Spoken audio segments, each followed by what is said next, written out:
तो खास रूप से हमें स्वतंत्रता संग्राम को कवर करना है, और वो भी किसके संदर्भ में, बिहार के संदर्भ में। आपके अधिकतम प्रश्न जो हैं आपको यहीं से मिलते हैं। क्लियर है? चलिए, तो हमने यहाँ पर इतिहास को कवर किया, क्या क्या पढ़ना और किस तरीके से। अच्छा, दूसरी बात याद रखिएगा, दूसरे नंबर पर प्राचीन भारत है। क्यों? क्योंकि याद रखिएगा बच्चे, प्राचीन भारत को जनरली हम मगध साम्राज्य से सोचते हैं, और मगध साम्राज्य बिहार में ही था बच्चे। इसीलिए प्राचीन काल दूसरे नंबर पर बहुत महत्वपूर्ण है, क्योंकि पूरे प्राचीन भारत का इतिहास बिहार के ही भूमि से चल रहा है, इसलिए हमें दूसरे नंबर पर इसको कवर करना है। और हाँ, तीसरे नंबर पर आपको मध्यकालीन भारत को कवर करना है। पूरी बात समझ में आ गई? और मध्यकालीन जो भारत है बच्चे, उसमें आपको दिल्ली सल्तनत और मुगल काल पर ध्यान देना है। यहां आपको पूरी बात समझ में आ चुकी है। चलिए हम आगे बढ़ते हैं, अब देखते हैं अगला क्या इंपॉर्टेंट है।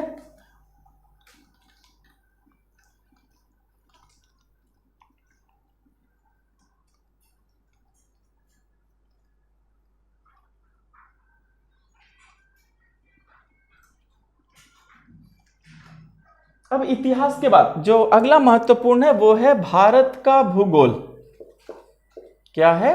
भारत का भूगोल। लेकिन बच्चे याद रखिएगा कि भारत का भूगोल भी हमें कैसे पढ़ना है, तो बिहार के विशेष संदर्भ में। यहां भी ये शब्द जुड़ा हुआ है कि आपको भूगोल भी पढ़ना है, तो किसके विशेष संदर्भ में पढ़ना है?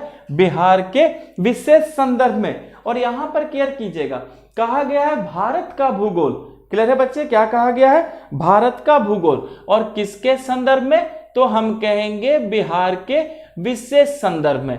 यहां पूरी बात आपको समझ में आ गई है? अच्छा, अब देखिए भूगोल में जनरली हमें क्या पढ़ना है, थोड़ा इस बात पर केयर करते हैं। तो बच्चे भूगोल में आपको खास रूप से प्राकृतिक भूगोल पर ध्यान देना है। खास रूप से किस पर ध्यान देना है बच्चे? प्राकृतिक भूगोल पर, चाहे वो भारत पूछे या बिहार पूछे। अब देखिए प्राकृतिक भूगोल में क्या आता है, तो बच्चे प्राकृतिक भूगोल में आता है भौगोलिक भूभाग या भौगोलिक बच्चे भू आकृति। भौगोलिक भू आकृति। अब देखिए भौगोलिक भू आकृति क्या होता है? पर्वत, पठार, नदी, पर्वत, पठार, नदी, मैदान, इन सभी चीजों को हम भू आकृति में लाते हैं। क्लियर है? तो भारत की भौगोलिक भू आकृति को भी पढ़ना है और बिहार की भी भौगोलिक भू आकृति को पढ़ना है। ठीक है? इसके बाद फिर क्या हो गया? जलवायु। तो भारत की भी जलवायु को, बिहार की भी जलवायु को, और फिर वनस्पति, और फिर मृदा। और क्या? मृदा। तो चाहे वो भारत के रेफरेंस में हो या बिहार के संदर्भ में, आपको दोनों करना है। तो बच्चे जो प्राकृतिक भूगोल होता है, प्राकृतिक भूगोल में खासकर भौगोलिक भू आकृति की बात की जाती है। अगर बिहार में कोई पर्वत है उनके बारे में पूछा जाएगा, मैदान के बारे में पूछा जाएगा, नदी की घाटी के बारे में पूछी जाएगी, जमीन पर कोई भू आकृति है उसके बारे में पूछा जाएगा, वनस्पति पूछी जाएगी, मृदा पूछी जाएगी, जलवायु पूछी जाएगी। अच्छा, फिर याद रखना है मानव आर्थिक भूगोल से भी प्रश्न पूछे जाएंगे। मानव आर्थिक भूगोल। तो बच्चे सबसे पहले समझिएगा कि मानव आर्थिक भूगोल में क्या क्या हो सकता है। तो बच्चे आर्थिक भूगोल का मतलब क्या है? व्यवसाय से रिलेटेड है। इसका मतलब है कि मानव आर्थिक भूगोल में आपसे कृषि से प्रश्न आएंगे, उद्योग धंधों से आएंगे, खनिज से आएंगे, परिवहन से आएंगे, व्यापार से आएंगे, बंदरगाह से आएंगे। ऐसी चीजें जो हैं इसमें कवर की जाती हैं। लेकिन आपको सबसे ज्यादा जो तैयार करना है वो तैयार करना है प्राकृतिक भूगोल। तो पहले नंबर पे प्राकृतिक भूगोल तैयार करेंगे और दूसरे नंबर पर हम मानव आर्थिक भूगोल तैयार करेंगे, क्योंकि ज्यादातर प्रश्न आपके प्राकृतिक भूगोल से ही आएंगे। और याद रखिए बिहार का विशेष संदर्भ हमेशा हमारे साथ रहेगा, यानी हमें इसे बिहार के संदर्भ में पढ़ना है। यहां पूरी बात समझ में आ चुकी है? ठीक है, चलिए आगे बढ़ते हैं और देखते हैं और क्या है।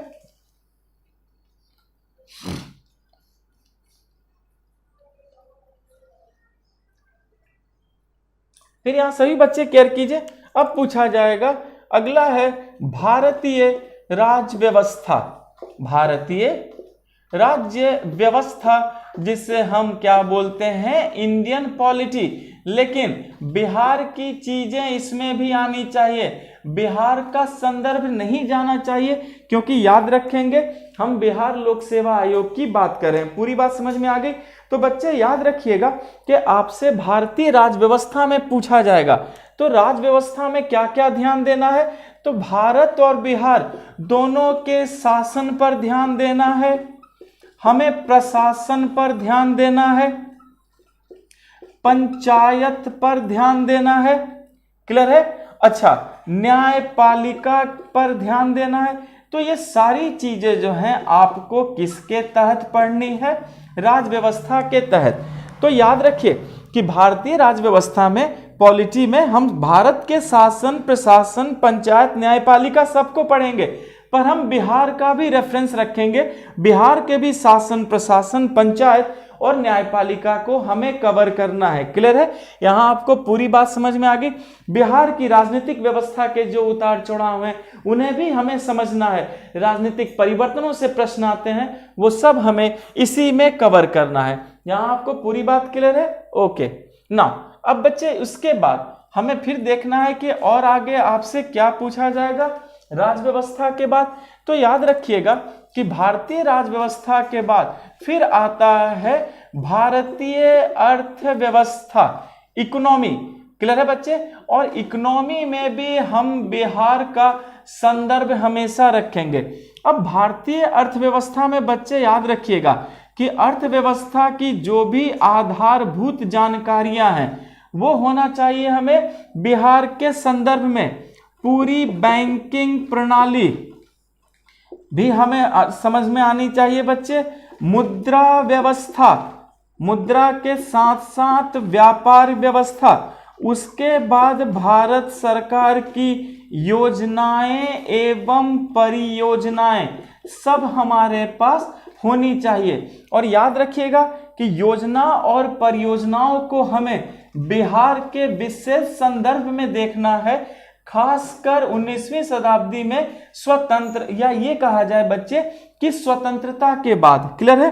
तो याद रखना है कि अर्थव्यवस्था में हमें आधारभूत जानकारी होनी चाहिए, बैंकिंग की, मुद्रा की, व्यापार व्यवसाय की, और भारत की जितनी भी योजनाएं, परियोजनाएं हैं सबकी जानकारी होनी चाहिए, पर बिहार के विशेष संदर्भ में होनी चाहिए। क्लियर है? और हाँ, एक चीज क्लियर करना है कि स्वतंत्रता के बाद, या ये कहा जाए कि जैसे जैसे प्रगति के पथ पर हम आगे बढ़े, तो आधुनिक समय में बिहार में जितने भी योजनाएं हैं, जितने भी परियोजनाएं हैं, जितने भी विकास के कार्य हुए हैं, सबकी जानकारी हमें रखनी है। और वो सब आपसे किस में पूछा जाएगा? तो ये सब आपसे भारतीय अर्थव्यवस्था में पूछी जाती है। यहां आपको पूरी बात समझ में आ चुकी है आपको? अच्छा, एक चीज याद रखिएगा, आपसे यह भी पूछा जाएगा कि स्वतंत्रता के बाद बिहार की अर्थव्यवस्था में क्या क्या परिवर्तन हुए। स्वतंत्रता के बाद बिहार की अर्थव्यवस्था में क्या क्या परिवर्तन हुए। तो समय के साथ हमें सभी परिवर्तनों को जानना है और पूरे आधुनिक काल तक, यानी आज तक हमें सभी चीजों को समझना है। विभिन्न पंचवर्षीय योजनाओं को समझना है, योजना को समझना है, और इन सब का संदर्भ हमें बिहार में भी रखकर देखना है। तो इससे हमारी अर्थव्यवस्था जो है पूरे तरीके से क्या होती चली जाएगी, तैयार होती चली जाएगी। क्लियर है? चलिए हम आगे बढ़ते हैं मिटाई से। अब देखते हैं कि भारतीय अर्थव्यवस्था के बाद और क्या हमसे पूछा जाएगा। पूरी बात समझ में आ गई बच्चे? अच्छा, एक चीज क्लियर कीजिएगा कि यहां पर आपसे कुछ आंदोलनों की भी चर्चा की गई है। जैसे समझिए कि आगे आपसे पूछा जाएगा बच्चे भारत का राष्ट्रीय आंदोलन और बिहार का योगदान। इस बात को भी याद रखना है, भारत का राष्ट्रीय आंदोलन, भारत का राष्ट्रीय आंदोलन एवं बिहार का योगदान, राष्ट्रीय आंदोलन एवं बिहार का योगदान। मतलब बच्चे याद रखिए, राष्ट्रीय आंदोलन को हम स्वतंत्रता संग्राम में भी जोड़ते हैं। तो स्वतंत्रता संग्राम से हम पूरे आज तक की स्थिति की बात करते हैं। पूरी बात समझ में आ गई आपको? तो याद रखना है कि आपसे भारत का राष्ट्रीय आंदोलन भी पूछा जाएगा जो आधुनिक भारत में ऑलरेडी है बच्चे, उसी के संदर्भ से हमें पूरे राष्ट्रीय आंदोलन को भी करना है जो कहीं ना कहीं आधुनिक भारत ही है। क्लियर है?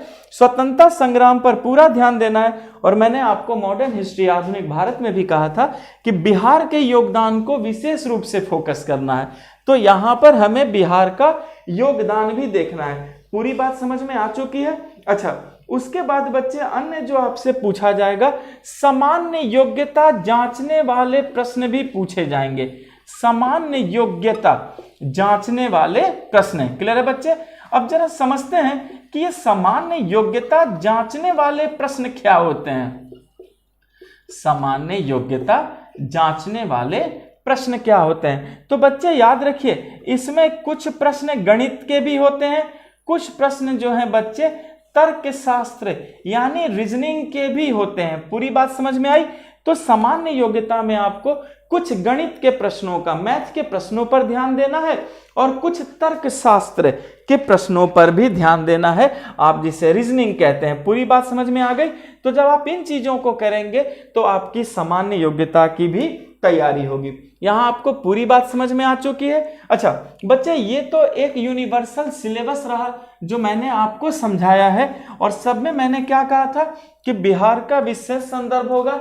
लेकिन बच्चे एक बात याद रखिएगा कि उन संदर्भों के अलावा भी बिहार का प्रादेशिक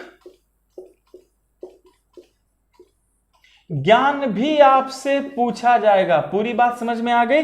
यानी बिहार का प्रादेशिक ज्ञान यानी बिहार का भूगोल तो पूछा ही जाएगा बच्चे। इसके अंदर बिहार का इतिहास भी होगा, समझ में आया? सारी योजनाएं होंगी, बिहार के मेले भी होंगे, बिहार के त्योहार भी होंगे बच्चे। फिर बिहार का लोक गीत पूछा जाएगा, लोक नृत्य पूछा जाएगा। तो ये सारी चीजें जो हैं एक्सेट्रा इत्यादि। पूरी बात समझ में आई? तो ये सब बिहार का प्रादेशिक ज्ञान है। तो जब हम अपनी पढ़ाई को शुरू करेंगे तो पूरे जीएस के साथ साथ हम बिहार के प्रादेशिक ज्ञान को भी पढ़ते चलेंगे, ताकि सारी जीएस हमारी जो है अपने आप तैयार होती चली जाए। तो बच्चे ये सब कोई ये चीज नहीं है, आप जैसे भूगोल पढ़ेंगे तो सब कुछ एक तरह से मिलता जुलता है। बस बिहार का जो संदर्भ होगा या बिहार के जो विशेष शब्द होंगे बस उसे हमें याद रखना है। पूरी बात समझ में आ गई है?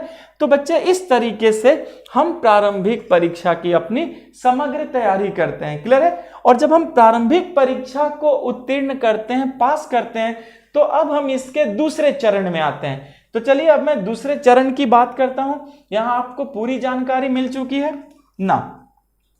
अब बच्चे जो दूसरा चरण है याद रखिए उसे क्या कहा गया है, मैंने आपको बताया था, उसे हम मुख्य परीक्षा कहते हैं। क्लियर है?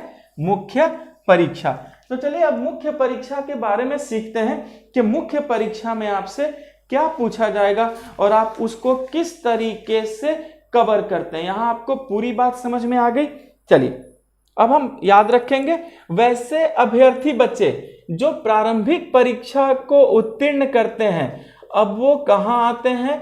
वो आते हैं मुख्य परीक्षा में, आप जिसे क्या कहते हैं, मेंस का एग्जाम। अब मुख्य परीक्षा में जो प्रश्नों का आंसर होगा वो क्या होगा? लिखित उत्तर होगा। मैंने आपको बताया था कि क्या होगा, ये व्याख्यात्मक प्रश्न होंगे, यानी क्या, लिखित उत्तर देंगे। समझ में आया बच्चे? अच्छा देखिए इसमें क्या क्या पूछा जाएगा। तो याद रखिएगा कि इसमें अलग अलग विषय होते हैं। जैसे एक होता है विषय कोड, पहले हम विषय के कोड की भी बात करेंगे, स्पष्ट है? फिर याद रखिएगा बच्चे, फिर कौन सा विषय है, क्लियर है? फिर उसका पूर्णांक क्या है और फिर उसकी अवधि क्या है कि आपको कितने देर बैठकर वो परीक्षा देनी है। तो बच्चे देखिए विषय कोड में पहला कोड है 01, स्पष्ट है? तो ये जो 01 है बच्चे, इसमें जो विषय आता है वो आता है सामान्य हिंदी। क्या आता है? सामान्य हिंदी। और सामान्य हिंदी का जो पूर्णांक है, सभी बच्चे बोर्ड पर ध्यान से देखेंगे, सामान्य हिंदी का पूर्णांक जो है वो कितने हैं, 100 अंक हैं। और आपको कितना समय मिलेगा, आपको मिलेगा 3 घंटे। आप 3 घंटे तक बैठकर इस एग्जाम को देंगे। क्लियर है? अच्छा, फिर देखिए दूसरा विषय का कोड है 02, जिसे कहा गया है सामान्य अध्ययन, सामान्य अध्ययन पत्र। क्लियर है बच्चे? प्रथम क्या कहा गया है, सामान्य अध्ययन पत्र प्रथम। ये भी आपसे जो होंगे ये 300 अंक के होंगे। कितने होंगे? 300 अंक होंगे बच्चे पूर्णांक। और ये भी आपको 3 घंटे का वक्त मिलेगा कि आप 3 घंटे तक बैठकर लिखित परीक्षा देंगे। उसी तरह बच्चे 03 जो है वो दूसरा सामान्य अध्ययन का पत्र है। क्लियर है? ये भी सामान्य अध्ययन है, यानी सामान्य अध्ययन जनरल स्टडीज के 2 पेपर हैं बच्चे, एक पत्र 1 है और दूसरा पत्र 2 है। इसका भी पूर्णांक जो है 300 है। और आप कितने देर बैठ करके ये एग्जाम देंगे, 3 घंटे। पूरी बात समझ में आ गई? तो याद रखिएगा कि मुख्य परीक्षा लिखित होंगे, उत्तर इसके लिखित हैं, व्याख्यात्मक है। इसमें पहले 01 बच्चे विषय का कोड जो कहता है सामान्य हिंदी, कुल पूर्णांक कितने होंगे, 100, अवधि कितनी है, 3 घंटे। 02 जो विषय का कोड है वो सामान्य अध्ययन पेपर 1 है, 300 अंक 3 घंटे। फिर सामान्य अध्ययन पेपर 2 300 अंक और 3 घंटे। उसके बाद बच्चे आपको एक ऐच्छिक विषय लेनी होगी, एक ऐच्छिक विषय लेनी होगी। तो याद रखेंगे कि कुल 34 विषय है आयोग के पास। कितने विषय हैं? कुल 34 विषय हैं। आप उन 34 विषयों में से कोई भी एक विषय लेंगे। तो जब कोई भी एक विषय लेंगे बच्चे, तो आपके पास कुल कितने पत्र होंगे, 4 पत्र होंगे, एक हिंदी, 2 सामान्य अध्ययन और एक आपके ऐच्छिक विषय का। क्लियर है? चलिए अब एक एक पर एनालिसिस करते हैं कि क्या क्या जो है आपसे पूछा जाएगा और क्या नहीं पूछा जाएगा। यहां आपको पूरी बात समझ में आई? अच्छा बच्चे एक बात क्लियर कीजिएगा, ये जो ऐच्छिक विषय है इसका भी अंक 300 होगा। क्लियर है? और इसमें भी आपको पूरे 3 घंटे बैठकर एग्जाम देना है लिखित उत्तर में। अब हम एक एक को समझेंगे कि किस पत्र में क्या पूछा जाएगा और हमारी रणनीति क्या होगी, हम कैसे तैयारी करेंगे। यहां पूरी बात आपको समझ में आ गई? चलिए मैं मिटाता हूं इसे, फिर हम आगे बढ़ पाएंगे।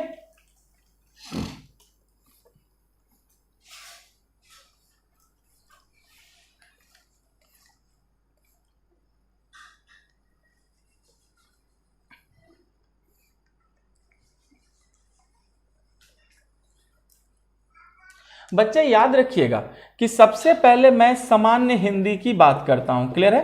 पहले हमें क्या समझना है, सामान्य हिंदी। सामान्य हिंदी में कुल अंक 300 हैं, लेकिन बच्चे इस पत्र को कहा गया है क्वालिफाइंग पेपर। यह कैसा पत्र है बच्चे? क्वालिफाइंग पत्र है, क्वालिफाइंग पेपर है। ठीक है? और कम से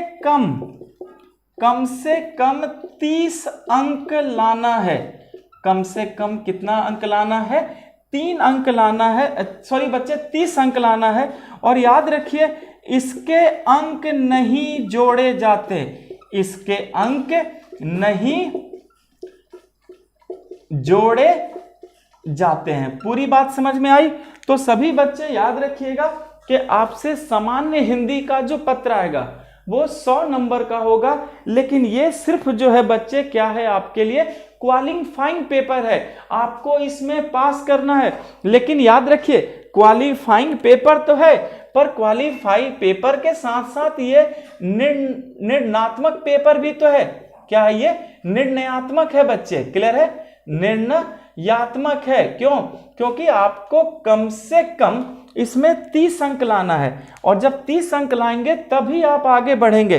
लेकिन याद रखिएगा इसके अंक जोड़े नहीं जाते। ये सिर्फ क्या है, क्वालिफाइंग पेपर है और निर्णयात्मक है, यानी निर्णय लेता है। क्लियर हो गया? 9। आगे बढ़ते हैं हम। अब हम आते हैं सामान्य अध्ययन के पत्र 1 पर। यहां सभी बच्चे फोकस कीजिए, हम किस पर आएंगे? सामान्य अध्ययन के पत्र 1 पर। सामान्य अध्ययन पत्र 1 और विषय कोड क्या मैंने आपको बताया था? 0। ये बच्चे केयर कीजिएगा, ये तो मैंने आपको ऑलरेडी बता दिया था। चलिए अब आते हैं सामान्य अध्ययन के पत्र 1 पर और देखते हैं कि सामान्य अध्ययन के पत्र 1 में आपसे क्या क्या पूछा जाएगा। पूरी बात यहां आपको समझ में आ रही है बच्चे? ठीक है ना। अब यहां पर सभी लोग फोकस कीजिएगा, सामान्य अध्ययन के हम पत्र 1 पर हैं। तो बच्चे आपसे पत्र 1 में जो पूछा जाएगा, पहले याद रखिएगा भारत का आधुनिक इतिहास। भारत का आधुनिक इतिहास, बच्चे केयर कीजिएगा, आधुनिक इतिहास कहा है, इसका मतलब है प्राचीन भारत और मध्य भारत नहीं कहा गया है, ये आधुनिक इतिहास कहा गया है। और भारतीय संस्कृति, और क्या पूछा जाएगा बच्चे आपसे? भारतीय संस्कृति। समझ में आया? और एक चीज याद रखिएगा कि यहां पर भी आपको बिहार का संदर्भ होगा। यहां भी क्या होगा? बिहार का संदर्भ होगा। मतलब कि परीक्षार्थियों से यह आशा की जाएगी कि आपके पास आधुनिक इतिहास की पूरी जानकारी हो, भारत के संस्कृति की भी पूरी जानकारी हो। क्लियर है? 1857 के विद्रोह से प्रश्न आएंगे, बिरसा मुंडा के आंदोलन से प्रश्न आएगा बच्चे, संथाल विद्रोह से प्रश्न आते हैं। ऐसे प्रश्नों पर हमें ध्यान देना है। और स्वतंत्रता संग्राम से भी प्रश्न आएंगे, बिहार की भूमिका से संबंधित जो है प्रश्न आएंगे। रही बात संस्कृति की, तो आपको मौर्य कला की जानकारी होनी चाहिए, पाल कला की जानकारी होनी चाहिए, पटना चित्रकारी की जो कला है उसकी जानकारी होनी चाहिए। मतलब हमें भारत में और खासकर बिहार के जो सांस्कृतिक जीवन है उसकी भी जानकारी होनी चाहिए। और हमें उसका पूरा क्या करना है? एनालिसिस करना है, क्योंकि परीक्षार्थियों से ये आशा की जाती है कि वो भारत के साथ साथ बिहार की भी चीजों को बखूबी जाने। यहां आपको पूरी बात समझ में आ चुकी है? अच्छा, फिर याद रखिएगा कि ये भारत के बाद इसी में बच्चे आपसे फिर राष्ट्रीय अंतरराष्ट्रीय घटनाक्रम भी पूछा जाएगा। राष्ट्रीय अंतरराष्ट्रीय घटनाक्रम भी पूछा जाएगा और पूरा सब आपको लिखना है। और फिर बच्चे सांख्यिकी के प्रश्न पूछे जाएंगे। किसके? सांख्यिकी के। तो हमें ये राष्ट्रीय अंतरराष्ट्रीय पूरी घटनाक्रम को याद करना है और सांख्यिकी को भी याद करना है, जो बच्चे गणित से मिलता जुलता है। जब हम इसको तैयार कर लेंगे तो हमारा पत्र 1 अपने आप क्या होगा? तैयार होगा। यहां आपको पूरी बात समझ में आ गई? चलिए अब देखते हैं कि पत्र 2 में, यानी दूसरे पत्र में हमें क्या पढ़ना है। क्लियर है? पत्र ये द्वितीय है ना। तो बच्चे यहां केयर कीजिए कि पत्र द्वितीय में हमें पहले भारत और बिहार के भूगोल की भी हमें क्या करनी है बच्चे? बात करनी है। स्पष्ट है? चलिए तो सबसे पहले याद रखिएगा, द्वितीय पत्र में आपसे भारतीय राज व्यवस्था पूछी जाएगी, लेकिन बिहार के विशेष संदर्भ में मैंने आपको पहले बताया है, शासन, प्रशासन, पंचायती राज योजनाएं, सारी चीजें आपको इसमें कवर करनी है बिहार के विशेष संदर्भ में। अच्छा, फिर होगा भारतीय अर्थव्यवस्था। फिर क्या होगा? भारतीय अर्थव्यवस्था। यहां सभी बच्चे केयर कीजिएगा कि भारतीय अर्थव्यवस्था से जो प्रश्न आएंगे, याद रखिएगा बिहार के विशेष संदर्भ में, खासकर स्वतंत्रता के बाद, मैंने पहले भी कहा था कि खासकर स्वतंत्रता के बाद बिहार में जो भी उन्नति हुई है, राजनीतिक परिवर्तन के बाद जो प्रगति हुई है, योजनाएं हैं, परियोजनाएं, कृषि, उद्योग धंधे, इन सब के बारे में आपकी विश्लेषणात्मक जानकारी होनी चाहिए, जो वो आपसे पूछेंगे। यहां आपको पूरी बात समझ में आ गई है? ठीक है। उसके बाद बच्चे आपसे पूछा जाएगा भारत का भूगोल। क्या पूछा जाएगा आपसे? भारत का भूगोल, जो कि बिहार के विशेष संदर्भ में होगा। याद रखिएगा। फिर आपसे क्या पूछा जाएगा? भारत का भूगोल, यहां सभी बच्चे केयर कीजिएगा, भारत का भूगोल। और मैंने आपको पहले बताया है कि जो भारत का भूगोल पूछा जाएगा वो आपको बिहार के विशेष संदर्भ में होगा। तो आपको बिहार के भी पूरे जलवायु, भौगोलिक भूभाग, नदी घाटियां, इन सब की विश्लेषणात्मक जानकारी होगी। तो हम यहाँ पर ये सारी चीजें लिखेंगे। यहाँ आपको पूरी बात समझ में आ चुकी है। अच्छा, फिर याद रखेंगे इसी में फिर आपसे विज्ञान एवं प्रौद्योगिकी के भी सवाल पूछे जाएंगे। क्लियर है? अच्छा बच्चे, एक बात क्लियर कीजिएगा कि जो विज्ञान के सवाल पूछेंगे वो प्रायोगिक पक्ष पूछेगा। प्रायोगिक पक्ष मतलब बच्चे कोई भी विज्ञान से, रक्षा विज्ञान, परमाणु विज्ञान, पर्यावरण संरक्षण, ओजोन परत, ऐसी जो भी चीजें होंगी वो सब आपको यहाँ पर क्या किया जाएगा, पूछा जाएगा। उनके प्रभाव भी पूछे जाएंगे कि हमारे जीवन में उनका प्रभाव है क्या क्या है। पूरी बात समझ में आई? अच्छा, उसके बाद बच्चे आपका एक ऐच्छिक विषय होगा। क्लियर है? अब आप ऐच्छिक विषय जो भी रख लें फिर आप उसे देंगे। यहां आपको पूरी बात समझ में आ चुकी है। अच्छा, अब बच्चे केयर कीजिए कि जब आप आधुनिक मेंस परीक्षा को पास करेंगे तो फिर आप साक्षात्कार में जाएंगे, इंटरव्यू में जाएंगे, और आपसे साक्षात्कार जो ली जाएगी वो मौखिक तरीके से ली जाएगी, आमने सामने बैठकर। और कितने अंक होंगे? 120 अंक होंगे। तो याद रखिएगा कि मुख्य परीक्षा का अगर आप कुल अंक देखें तो 300 प्लस 300 प्लस 300 900 अंक, और ये 120 अंक। ठीक है? जब साक्षात्कार को भी आप दे लेते हैं बच्चे तो कुल अंक होता है, आप देख सकते हैं, 1020 अंक। और जब आप साक्षात्कार को उत्तीर्ण कर लेते हैं, पास कर लेते हैं, तो उत्तीर्ण के वक्त आपकी रैंक बनती है, और रैंक के अनुसार आपको पद का आवंटन किया जाता है। पद का क्या किया जाता है बच्चे? आवंटन किया जाता है। पूरी बात समझ में आ गई? और इस तरीके से जो है हम बीपीएससी का सफर पूरे तरीके से कवर कर लेते हैं। तो यहाँ बच्चे हमने पूरी खुली परिचर्चा की, कैसे क्या चर्चा रही, और हमने अध्ययन रणनीति पर भी बात की। पूरी बात समझ में आ गई? मैं अनूप कुमार श्रीवास्तव आप सभी का धन्यवाद करता हूँ। मेरी बहुत सारी शुभकामनाएं। Thank you.